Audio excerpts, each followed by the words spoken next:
Shalom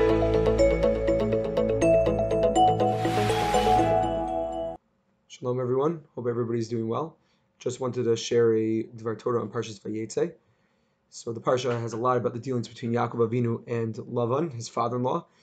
And when Yaakov tries to run back to Eretz Canaan, Lavan comes after him, and that comes to the peace treaty that they eventually make at Galeed, or Yagar Sadusa, where they part ways permanently, and Lavan goes back, and Yaakov carries on into Eretz Canaan. There's an interesting pasuk that some of the Mepharshim describe, that when Yaakov first decides that he's going to create this matzeva, this testament to the peace treaty between him and Lavan, that he says, "V'yomer Yaakov le'echav l'ktu avanim." He says to his brothers, literally echav, brothers, to take stones. V'yichu avanim v'yasu gal, and they make this gal that serves as the aid to as the peace treaty between him and Lavan, and they eat on top of it. And the question is, who exactly are these echav? Who exactly are these brothers of Yaakov Avinu? There are different interpretations of the pasuk. The Ramban gives several ideas. Rashi famously says, quoting from Chazal, that it actually refers to Yaakov's sons, the Shvatim, to refer to as echav, his brothers. And Rashi, there are several proofs you could offer as to why it must be referring to them. The Netziv actually goes through several indications as to why it can't be referring to the echav in the previous psukim and in the later psukim. Lavan's brothers that are mentioned, his brethren that are mentioned. But it just begs the question that if it is referring to Yaakov's sons, why on earth would the Torah decide to refer to his sons as his brothers? What's the deeper message the Torah is trying to give us by describing the Shvatim as brothers? And the Netziv in HaMikdavar has a beautiful explanation, where he says that Yaakov Avinu was trying to imbibe a very deep message into his children, a very important message into his children, and that is the value of Shalom. He explains, Yaakov only wanted to have peace, and he wanted his sons to recognize the value of Shalom, of that midah of Shalom. Even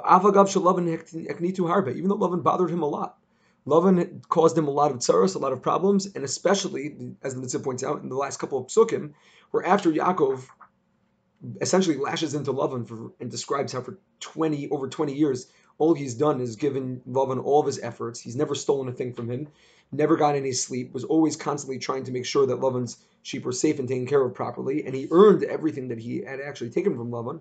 And Lavan's reaction is,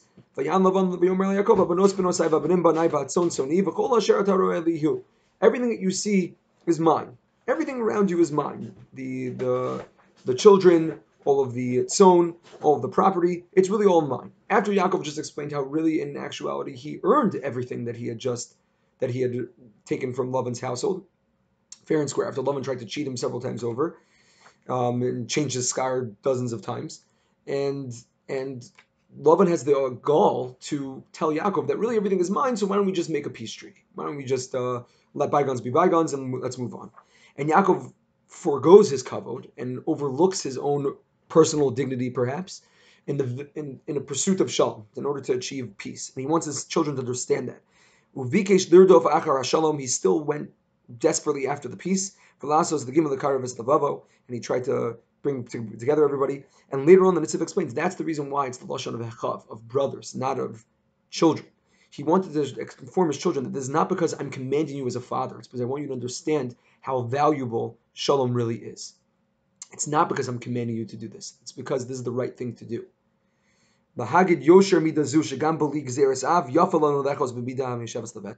Even without the commandment of a father, even without somebody forcing you to engage in this midah, it's something that's valuable in its own right.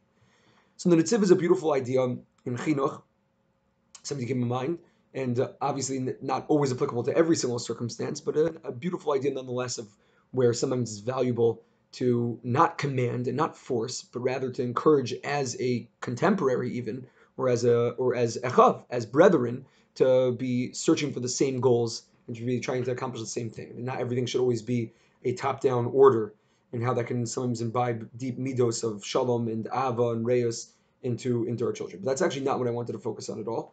A story for another time. What I wanted to focus on is Yaakov's perspective of shalom.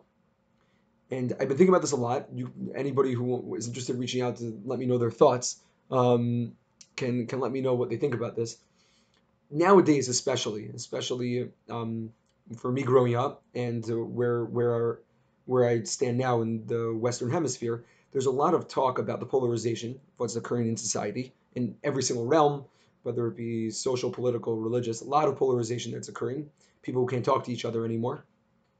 And people wonder a lot about why that's happening. There's obviously a lot of great sociological research that's going on in political research about why exactly these things are happening.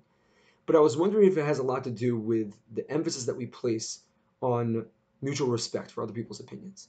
And don't get me wrong, I'm a fan for mutual respect and respecting others, and especially their motivations when they're for pure reasons and for good reasons, to respect those motivations and to think highly of them, even if we disagree with their opinions.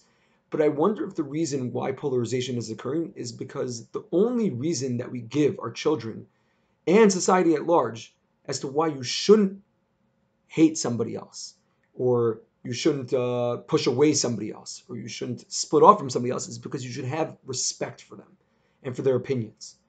You should have mutual respect, and you should understand that where they come from, you should see their other point of view.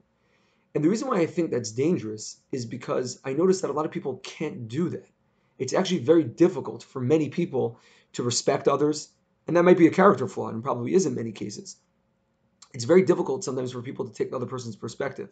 And I was wondering if that's part of the reason why society becomes so polarized, is if the only reason that we give people for shalom is mutual respect and viewing the other people's perspective.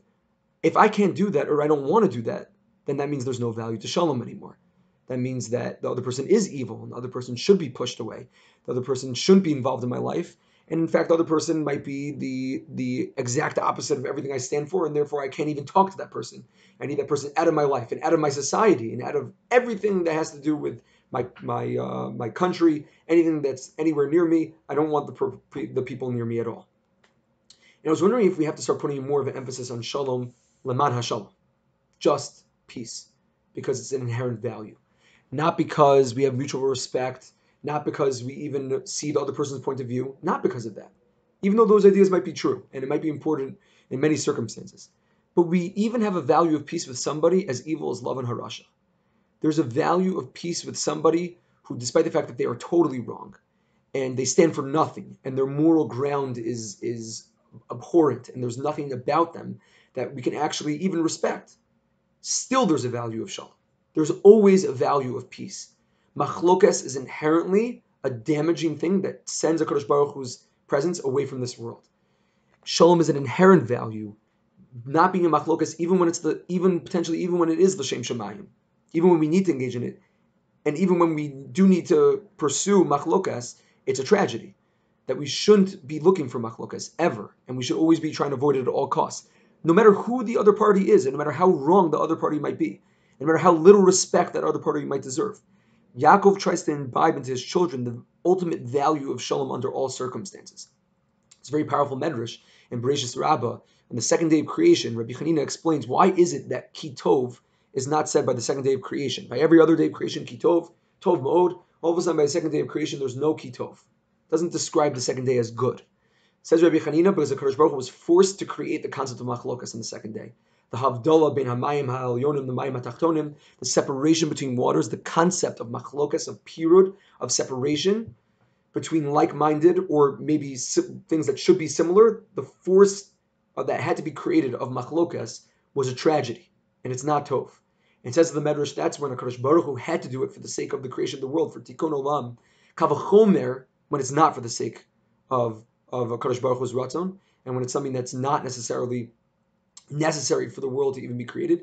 Even when HaKadosh Baruch Hu must do it, it's still a tragedy. Machlokas is always a tragedy. Shalom is always an inherent value. There's something very deep about the value of shalom. So I would like to hear people's thoughts about it. Something that I was thinking that maybe we should be putting a lot more emphasis in our conversations with society at large, and especially when it comes to the chinuch of our children, that even when we can't understand the other side, and even when we don't respect the other side, and even when we can't take that other perspective, even if that's a flaw, even if we should be able to, there's still a value to shalom, and the emphasis should always be on mutual respect, but also inherently in just the value of shalom. It doesn't necessarily have to do with whether I can respect the other person's opinion or not, even though I should. There's an inherent value in recognizing that despite the fact that I don't respect the person, and I do think the other person might even be evil and a rasha, there still is a value of not getting into machlokas and of trying to create shalom with that person. So I'd love to hear people's thoughts. I'm wishing everybody an amazing Shabbos, and I hope everybody enjoys Parshas Vayetzei.